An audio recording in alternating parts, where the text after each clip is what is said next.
प्रधानमंत्री नरेंद्र मोदी ने आज पूर्व राष्ट्रपति और दुनिया भर में मिसाइल मैन के नाम से विख्यात डॉक्टर एपीजे अब्दुल कलाम को उनकी जयंती पर श्रद्धांजलि अर्पित की है। प्रधानमंत्री ने इस मौके पर एक्स हैंडल पर लिखा, सुप्रसिद्ध वैज्ञानिक और पूर्व राष्ट्रपति डॉक्टर एपीजे अब्दुल कलाम जी को उनकी जयंती पर आदरपूर्ण श्रद्धांजलि। उनका विजन और चिंतन विकसित भारत के संकल्प की सिद्धि में देश के बहुत काम आने वाला है। साथ ही भारतीय जनता पार्टी ने भी डॉक्टर अब्दुल कलाम को उनकी जयंती पर श्रद्धांजलि दी है। भाजपा ने एक्स पर लिखा, नवाचार की उनकी विरासत और राष्ट्र निर्माण में उनका अद्वितीय योगदान पीढ़ियों को प्रेरित करता रहेगा। प्रधानमंत्री नरेंद्र मोदी ने आज भारत मंडपम में संयुक्त राष्ट्र के अंतर्राष्ट्रीय दूरसंचार संघ द्वारा आयोजित वर्ल्ड टेलीकम्युनिकेशन स्टैंडर्डाइजेशन असेंबली का उद्घाटन किया।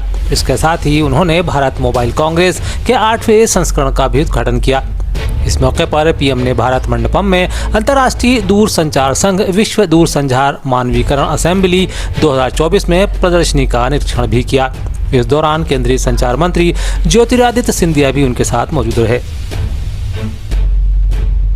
भारत ने डिजिटल टेक्नोलॉजी को डेमोक्रेटाइज किया। भारत ने डिजिटल प्लेटफॉर्म बनाए और इस प्लेटफॉर्म पर हुए इनोवेशन ने लाखों नए अवसर पैदा किए। जनधन, आधार और मोबाइल की जेम ट्रिनिटी कितने ही नए इनोवेशन का आधार बनी है। यूनिफाइड पेमेंट्स इंटरफेस यूपीआई ने कितनी ही नई कंपनियों को नए मौके दिए हैं। अब आजकल ओएनडीसी की भी ऐसी ही चर्चा हो रही है। ओएनडीसी से भी डिजिटल कॉमर्स में नई क्रांति आने वाली है। महाराष्ट्र, झारखंड और यूपी उपचुनाव की घोषणा चुनाव आयोग द्वारा आज कर दी गई। चुनाव आयोग की घोषणा के अनुसार महाराष्ट्र में एक ही चरण में सभी 288 सीटों पर 20 नवंबर को वोटिंग होगी और 23 नवंबर को विधानसभा चुनाव के नतीजे आएंगे, जबकि इसके लिए 22 अक्टूबर को अधिसूचना जारी होगी, जबकि नामांकन की आखिरी तारीख 29 अक्टूबर को है। इसी कड़ी में 30 अक्टूबर को नामांकन पत्रों की जांच की जाएगी। वहीं नाम वापसी के लिए 4 नवंबर आखिरी तारीख होगी। साथ ही उत्तर प्रदेश की 9 विधानसभा सीटों पर 13 नवंबर को उपचुनाव किए जाएंगे और 23 नवंबर को इसके नतीजे घोषित होंगे। बता दें कि प्रदेश में 10 सीटों पर उपचुनाव होने थे, लेकिन मिल्कीपुर अयोध्या सीट पर चुनाव का ऐलान आज नहीं किया गया। यूपी के साथ ही पंजाब उपचुनाव और महाराष्ट्र, झारखंड विधानसभा की चुनावी तारीखों का भी ऐलान किया गया है। वहीं झारखंड की 81 विधानसभा सीटों पर 2 चरणों में चुनाव होंगे। इसके पहले चरण में 13 नवंबर और दूसरे चरण में 20 नवंबर को मतदान होगा, जबकि 23 नवंबर को मतगणना होगी। मध्य प्रदेश में ड्रग रैकेट के फैलते मकड़जाल को लेकर चिंता लाजमी है, लेकिन अब इस पर सियासत भी जमकर की जा रही है। इससे पहले मध्य प्रदेश के पूर्व मुख्यमंत्री और नेता दिग्विजय सिंह ने अपने ट्वीट के माध्यम से इसे गुंडागर्दी की पराकाष्ठा करार दिया है। अपने ट्वीट में वे लिखते हैं कि मध्य प्रदेश के गांव-गांव में अवैध दारू बेची जा रही है। साथ ही उन्होंने मध्य प्रदेश की भाजपा सरकार पर निशाना साधते हुए लिखा कि शराब माफियों के सामने सरकार नतमस्तक है। मुख्यमंत्री जी, दूसरी समस्या जो अभी नई पैदा हो गई है वो हमारे नौजवान नशे की ओर दौड़ रहे हैं। आपके निर्देश पर पुलिस ने बड़ी अच्छी कार्रवाई की है।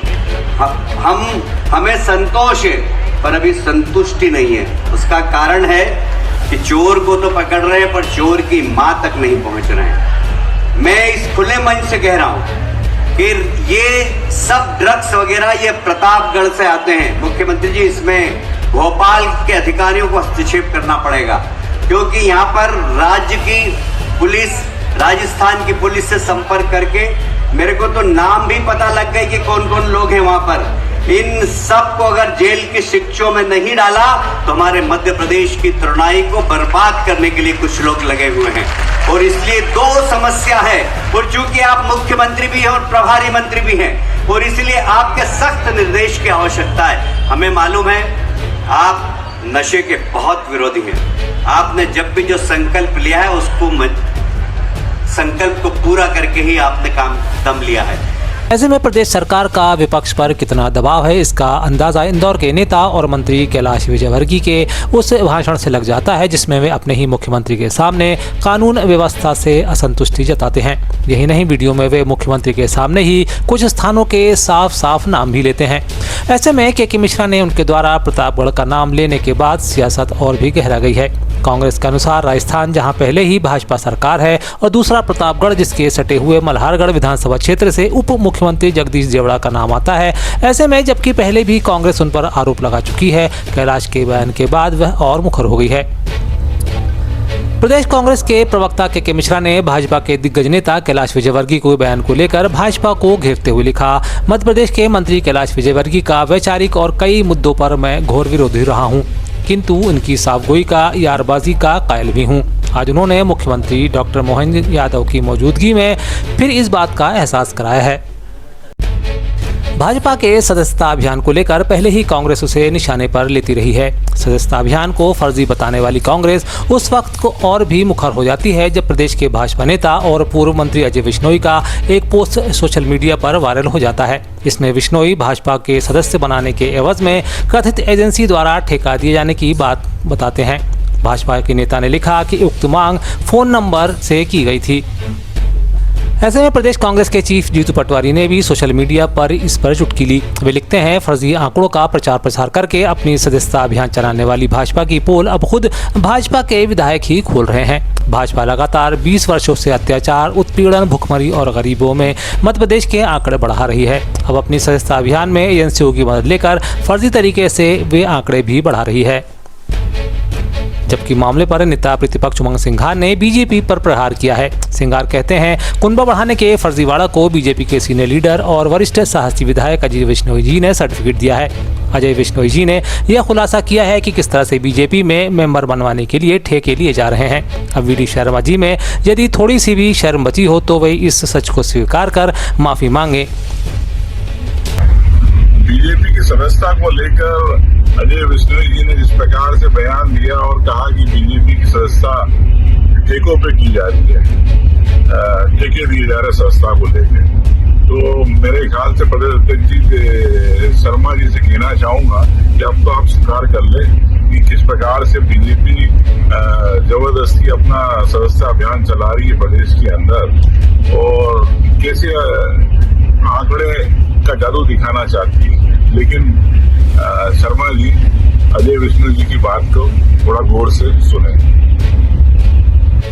प्रदेश कांग्रेस के बेटी बचाओ अभियान के अंतर्गत आज भोपाल के नरेला विधानसभा क्षेत्र से कांग्रेस प्रत्याशी मनोज शुक्ला ने कांग्रेस जनों के साथ मंत्री विश्वास सारंग के निवास पहुंचकर ज्ञापन सौंपा है। ज्ञापन सौंपते हुए मनोज शुक्ला ने महिला अपराध पर रोक हेतु ठोस कदम उठाने का अनुरोध भी किया है।